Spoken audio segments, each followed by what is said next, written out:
Welcome everybody. I am the air quotes comedian, the man permanently banned from Twitter for calling fucker Carlson a cunt and saying that I'd like to say as much to his stupid, infinitely punchable, grifting face. And this is the Polemics podcast. Welcome.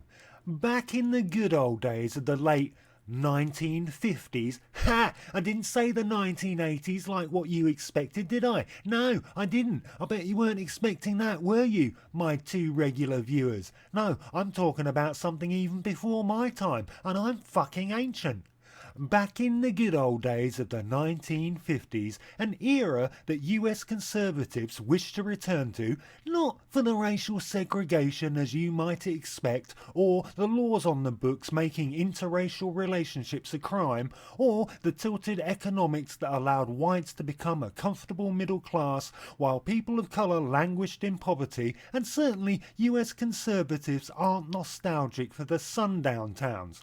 No, that's not why the Make America Segregated Again or Massa crowd want to return to the golden era, is it? No, they just like the music of the era, don't they? Icons like Elvis Presley, who, if you're unaware, was a white paedophile whose music style was entirely appropriated from black culture. Funnily enough though, cuntservatives were all shook up by him and at the time fucking hated his guts and claimed he was a bad influence on the children.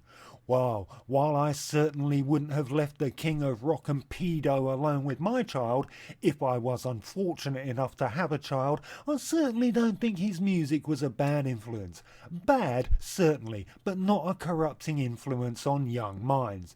Nonetheless, despite ruffling the feathers of the social regressives, Elvis won out because his music made the record companies a metric shit ton of money. So, freedom to swing your hips as long as management and the shareholders are getting paid, I guess. Moving forward in time, yes, it's the 1980s. You knew it was inevitable, so just shut up. Back in the 1980s, in the dystopian hellscape that was the new neoliberal era, ushered in by the man who couldn't remember if he forgot to remember what he forgot, and he couldn't recall pretty important stuff too, like the fact that he was a cold-hearted bastard who knew full well that trickle-down economics would just result with the wealthy pissing on the heads of common folk from a very great height. Anyway, Ronald McReagan is dead now. Good. Rot in hell, you obsequious cunt. But I digress. It was around this time that a collection of Stepford wives of cuntservative senators, perhaps tired of knitting tiny handgun sweaters to keep the guns of Second Amendment types warm as they shot people of colour in the face, free of consequences, tired of keeping their rhinoplasty adjusted noses out of other people's goddamn business, they formed the PMRC. I couldn't be asked to look up what it stood for, and even though I could make comedic jabs at what it could possibly stand for, well, I don't feel like I should have to do all the fucking work around here. Make up your own shit, dear viewer. Anyway, the pernicious, mouldy, regressive cancers decided that heavy metal was the devil's own music. Well, yes, that's the point of heavy metal. They also decided, for reasons other than naked racism of course, that rap was the people of colour's own music. Rap music from this era, as you'll recall, was more about pointed social commentary concerning the black experience in urban America, rather than boasting about how many bitches and hoes you'd fucked while rolling around in stacks of cash and shooting your rival rappers. There were hearings, newspaper articles, novelty dildos, because at that time there were no pressing issues. No, not a one. Nothing going on in the world at all. Cold War. Because complete nuclear annihilation of the planet is much less important than some uptight cunts getting their panties in a bunch because, despite Blackie Lawless fucking like a beast, he didn't want to fuck them. So they had to be content with the nodding dog style of fucking that only a United States senator can provide. The net result of this utter waste of time was that any album with objectionable lyrics and one one instrumental album, I'm not making it up, got a parental advisory sticker slapped on it which increased record sales and alerted the children whose sensitive ears they were trying to protect as to where the good shit was. It seems to be the mantra of cuntservatives, doesn't it? Yeah. What about the children? That's the kinds of things they like to say while taking away our liberties that they pretend to uphold. People being openly gay. What about the children? They might get infected with the gay. As if it's fucking contagious. Oh, there's some gay characters on the television. Oh, what about the children? They shouldn't have the homosexual agenda shoved down their throat. As if just by existing a gay person has some kind of political agenda. Let's face it, cuntservatives couldn't give a flying filibustering fuck about the children. What they're actually afraid of is an environment where being gay is perfectly acceptable, thus creating a situation whereby a gay child might feel it's okay to just, be them fucking selves. Cuntservatives want all the gays back in the closet.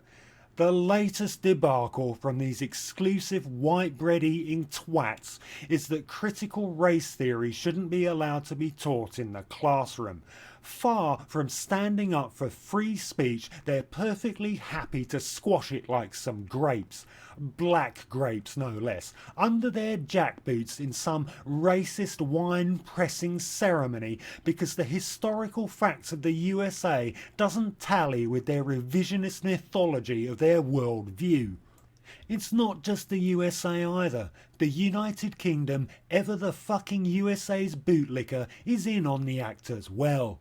Pop quiz. Who deliberately killed millions of people who they deemed inferior, was an openly white supremacist, relentlessly bombed cities full of civilians in order to break their will, and who could mobilise a nation by delivering a rousing speech? That's right, Winston Churchill. Everything I just stated is an objective fact, but say it in an educational institution in Britain or the British press and you'll be branded as some treacherous lunatic who hates Britain. I'm fucking sorry, since when did the truth become an outrage that is met with hostility?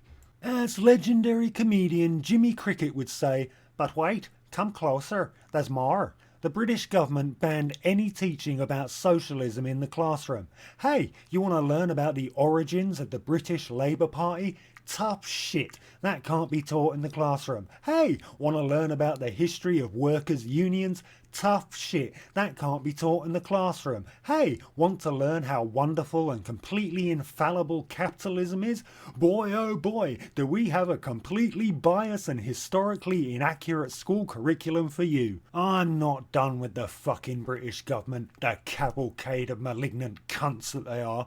Despite homosexuality being perfectly legal at the time, yes, unbelievable as it may seem today, there was a time when being gay in the UK was a crime, but despite being perfectly legal at the time, the UK government of the 1980s, a bunch of openly homophobic earthworm feces, decided to implement Section 28, a law that banned teachers and other government workers from talking about homosexuality and LGBTQ plus issues in general. Maggot Thatcher, the then Prime Minister, was the one responsible for what amounted to legalising a fucking hate crime. Maggot Thatcher, you'll remember, was a cunt who didn't die fucking soon enough and didn't die with enough agonising pain. If I ever go back to visit the United Kingdom, right, I'm going to go to her grave and piss on it. And that's not a joke. If I get arrested for pissing on Maggot Thatcher's grave, I won't deny my actions, no, but I will justify them. It will go something like this.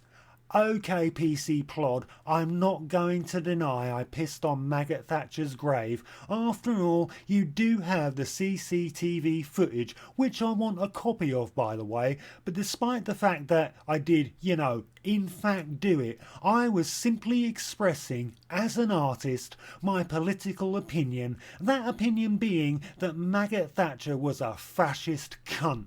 Furthermore, as you've arrested me for exercising my right to political discourse, that makes you a fascist cunt as well, and makes me a political prisoner. Thus, I demand all the rights and privileges afforded to that class of people, you fucking Nazi pig. Not that I've given it much thought, you understand. So ends this episode of the Polemics, the sequel to Blow Me, which, much like most sequels, was a bit shit compared to the original. Some of the original actors didn't return, the script felt rushed and awkward, and though the budget was increased, the feel of the original wasn't recaptured. So, with that in mind, hit the dislike button and bog off.